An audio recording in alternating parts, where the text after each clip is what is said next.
What's going on, everybody? Scott Bogman here for BettingPros to tell you my favorite picks and props for Week 13 of the college football season. Remember, if you want to follow along, if you love my picks or love to fade them, you can check me out on the BettingPros app or bettingpros.com/Bogman. I put all of my picks in on those so you can follow along. Looking back at last week's picks, not great. 3-4. Props, pretty good. 7-2 on the yardage. I was 0 for 2 on the touchdowns, but 7-2 on the yardage props was nice, but 3-4 on the picks kind of evened me out for the week here. So let's get into Week 13 and these picks. I know some of these picks you guys have heard on the shows that I've done with Seth and with Terrell before here, but we are scrapping that Ohio State-Indiana game. I like Indiana plus the points, but it fell to 10 from 13.5, so we're going to ditch that one. And we're going to start at Ole Miss minus 10.5 at Florida here. And look, this is just, we can say that these teams are both different than when they started the season, right? Like Florida is definitely better. And they beat LSU last week. They beat LSU with 7 sacks. LSU failed to convert twice on 4th down. They missed a field goal. They fumbled. They were forced to settle for 3 a bunch of times. I just don't think Florida has the ability to do that versus Ole Miss. I think Ole Miss is also a different team. They're a different team than the one that lost to Kentucky. They're a different team than the team that lost to LSU. They came out and they thumped Arkansas. They beat Georgia kind of going away. I think they're just playing at a different level right now. And since halftime of that Oklahoma game, they have outscored their opponents they have put up 107 points in those 10 quarters. So the offense is really clicking for Mississippi right now. We're going to lay the 10.5, even on the road at Florida, and take them. Florida is hunting for a bowl berth here, but they play Florida State next week, so the pressure is off of them.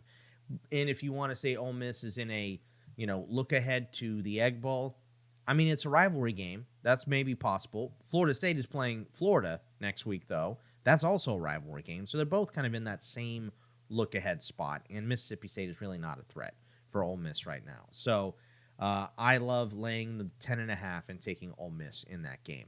Let's go over to Colorado at Kansas over 59.5. And Colorado has played like a team possessed offensively in the 4 games after losing to K-State. They have averaged 39.5 points per game, 400 yards. And Kansas has been playing much, much better. But it's mainly the offense for them that is doing the heavy lifting. 42 points against Iowa State. They ran through a tough defense in BYU, and they only had 242 yards and 17 points in that game. But Colorado's been giving up points. So I just think that this top 10 passing offense that that Colorado brings in is going to roll right over Kansas. They passed at an almost 70% clip, and Colorado scored 49 points with only 24 minutes and 22 seconds of possession against Utah. So if you talk about efficient offenses, Colorado has it right now. I think they do the heavy lifting here. I think they score 42, maybe even more points than that to get us to this total. So I think we can get to 60 with no problem in this game.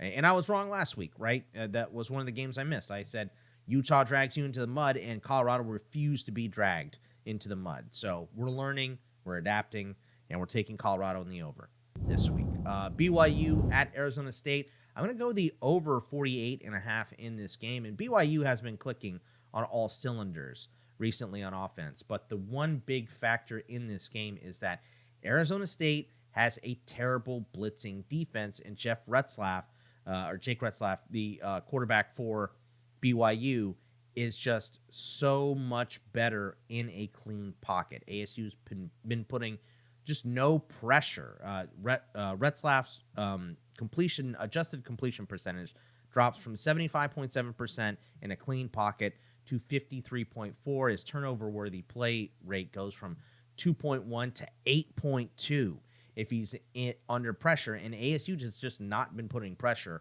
on opposing quarterbacks. They've been holding onto the ball. They've been outscoring people, but they have not been harassing quarterbacks. In the last 3 games that they played, they have 4 sacks. 3 of those were on UCF redshirt freshman quarterback Dylan Rizek making his second collegiate start. So I just think that, a team like ASU, who is on a roll And I think they are definitely going to put up points because that's what they've been doing. Sam Levitt has been awesome. They have Cam Skattebo back. Like this offense is humming right now for Arizona State. So I definitely think they get points. My concern coming in was BYU, but with that weak pass rush from Arizona State, I think that they get it done and we can get the over 48.5.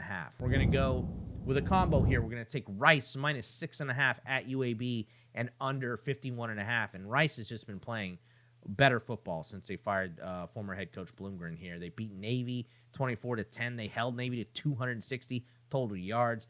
They lost in the last 2 minutes against a 9-2 now Memphis team, who is one of the better teams in the G5. The best unit on the field in this game is definitely Rice's defense. They have been rolling people. Rice has had only 2 games over this total, and one was against an FCS team where they scored 69 points. So I just think in this game, and especially with Rice, the reason they fired Bloomgren was because of their offense. They have a super strong defense. Their offense is getting better, but 29 points is still the most points that they've scored against an FBS opponent this year. So UAB is just not a good team.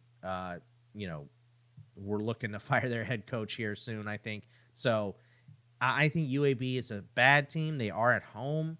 But I think with these teams and their records both being bad, you look at this and you go, this may be a slap fight. I don't think so. Rice has come out swinging in the last couple weeks after firing their head coach. So I think they get it done. And I like the under 51.5 because Rice has not been putting up points. So they've been beating people with defense. So we're going to stick to that mantra in this game. We're going to take Missouri and lay the 7.5 on the road at Mississippi State. Missouri may be overrated, and I know Mississippi State has played teams hard. They're 6-4 against the spread, but Missouri is still one of the best teams in the SEC. They got Brady Cook back last week. He looked much better and healthy, finally.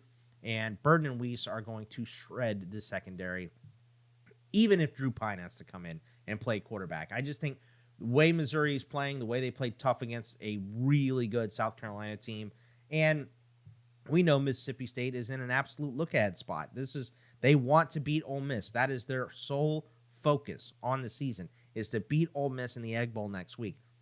I mean, I think that's a pipe dream for them, but I do think that will distract them a little bit in this game. So Mississippi State has had a good offense all year long, but Missouri plays strong defense. So didn't show it last week against South Carolina, but South Carolina is playing at a different level right now. So I think Missouri thumps Mississippi State. I don't think this game is very, very close at all, and I think it's over fairly quickly. The last pick I will give you is Texas Tech. I'm laying the 4 at Oklahoma State. This is a point in the year where we're on quit watch, right? And Oklahoma State looks like they have given up. They lost by 10 to Baylor, 21 to Arizona State, and then 25 at TCU. Mike Gundy, off a bye, has paid off before. I know I made that point earlier in the year on the show, but Texas Tech is also coming off of a bye. So I think that's kind of null here. And Alan Bowman is starting again for Oklahoma State now that Rangel is out, and he's been benched in both of the last 2 games that he's played. So Tech beat Iowa State, where they were very competitive against Colorado. I know they lost by 14, but one of those was a fumble at the end of the game that Colorado just picked up and ran in, which got me my over. I was very happy about that. But in this 7-game losing streak for Oklahoma State, they have allowed at least 38 points to their opponents in the last 6 games. So Texas Tech is going to look to outscore Oklahoma State in this game by a wide margin, and I think it's going to happen. Let's get to the props. Before we do, if you are looking to up your game in sports betting, join our exclusive sports betting Discord community at bettingpros.com/chat. Not only can you connect with expert handicappers who provide free picks for the NBA, NFL, MLB, college sports, player props, live betting, and more, but now you can also participate in our weekly community picks, cast your vote, and see how your picks stack up against the experts and track your success. All right, let's go over to my touchdown calls. First, we're going to go with Tre Harris, a wide receiver for Ole Miss, coming back in this game at Florida. He scored in 6 of the 7 games that he's played this year, and like I said before, I think Ole Miss is playing at a different level on offense right now. They get back their best playmaker as well. We saw Florida kind of get smashed and laid down in that second half. against Texas. I think this is a similar game. I think Tre Harris can score easily. It is minus 145, so not the best odds. But, I mean, right now, the guys that score touchdowns, their odds are always like minus 400, minus 350, minus 500, something like that. So, like, Ashton Jeanty is like minus 10,000 or whatever to score every week. It's crazy. All right, let's go to the next one. Kye Robichaux, the Boston College running back, minus 165 versus North Carolina. He has 8 touchdowns this season, 4 in the last 2 games, and 21 and 28 carries in those games. They made a quarterback change, so they're relying more on the run game recently. And UNC has given up 15 touchdowns this year. BC runs at a 55.1% clip, so I think he's the most likely guy to score in this game. And you compare these, with another one. The 1+ play I like, we're going to go with Jack Endries, the Cal wide receiver, at plus 140 versus Stanford. He's their leading wide receiver in targets, yards, and catches. Stanford has 24 passing touchdowns allowed this season. That is 130th in the country, so I think Endries can easily score in this game. Let's go to the passing yards. Shedeur Sanders. Now, this one is like, I think it has kicked up a bunch each day, so it may be climbing. If it gets to like 340, I think I wouldn't like it, but when I saw it, it was 325 or 324 and a half at Kansas. We talked about this game, how Colorado is just efficient. They have not been stopped recently. The weakest part of this Kansas team is the secondary right now, and Sanders has hit 325 4 times already this year. The running backs are a little bit banged up. He's had 84 pass attempts in the last 2 games as well, so I think a lot is adding up to Shedeur going out with a bang here and really putting it on Kansas. Retzlaff, the quarterback for BYU, we're going to go over 202.5 passing yards against ASU. I talked about how much better he is in a clean pocket. He's likely to have a lot of clean pockets against Arizona State, as their pass rush has not been effective at all this year. And 202.5, especially for a team that is projected to lose a game.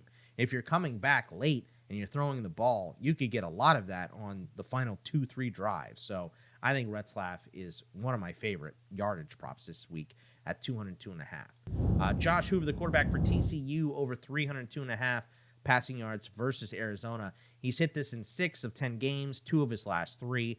Arizona is below average against the pass. TCU's defense was good against an OK State team that quit, but bad against Baylor, Texas Tech. Arizona is still playing for a bowl spot, so I think we should see a little back and forth in this game. So I don't think this is a game where U of A lays down and TCU rolls right over them and they get to run in the second half. I think this is a close game, and I think Hoover's going to have to continue passing at a high clip like they've been doing all year. Let's go to some rushing yards here. Nate Noel, the Missouri running back, over 89.5 rushing yards at Mississippi State. He had 27 rushes against South Carolina last week for 150 yards. Mississippi State is 127 of 134 teams in rush yards allowed this season. And we talked about Brady Cook. He is back. He is playing better, but he's still not 100%. And his coach, Drinkwitz, has said he's not going to be 100% until after the year, most likely. So I do think we see a lot of rushes from Nate Noel in this game, and I think he can hit this yardage prop against a weak Mississippi State rush defense. I'm going to go back to the well on this one. This is one of the ones I hit last week. Jeremiyah Love, the running back for Notre Dame, over 73.5 rushing yards versus Army. 16 carries last week. He broke a big one, and they should continue to feed him the ball in this game.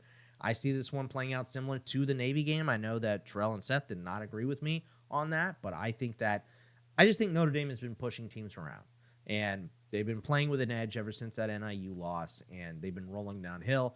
And in that game against Navy, Jeremiyah Love broke a big one, just like he did last week. So I think things are adding up. He's playing downhill right now this season. So we're going to stick with that one just like we had it last week and hit it. DJ Giddens, Kansas State running back, 103.5 rushing yards is his prop versus Cincinnati. Giddens has averaged over 112 yards per game since he is 80th in rush yards allowed. Did not work out for Kansas State last week, so I think that they want to run the ball, hold the ball a little bit more, keep that defense gassed up. Coming off a loss, you usually want to go back to the run, and I think Kansas State is going to do that with DJ Giddens. So I think this over is definitely in danger. Let's go to receiving yards props. I got 4 for you here. Nick Nash for San Jose State, the wide receiver. We're going over 105.5. Now, this is the Friday night game tonight. He is the leading wide receiver in the country. 105.5 yards, I know, is big, but UNLV is 120th in receiving yards allowed. A lot of that is because teams have been playing catch up, but they give up these yards, and San Jose State very well could be in that spot. And Nick Nash has had no fewer than 14 targets over the last 4 games. There's rain in the forecast, but with wind at less than 15 miles an hour, rain favors the offense.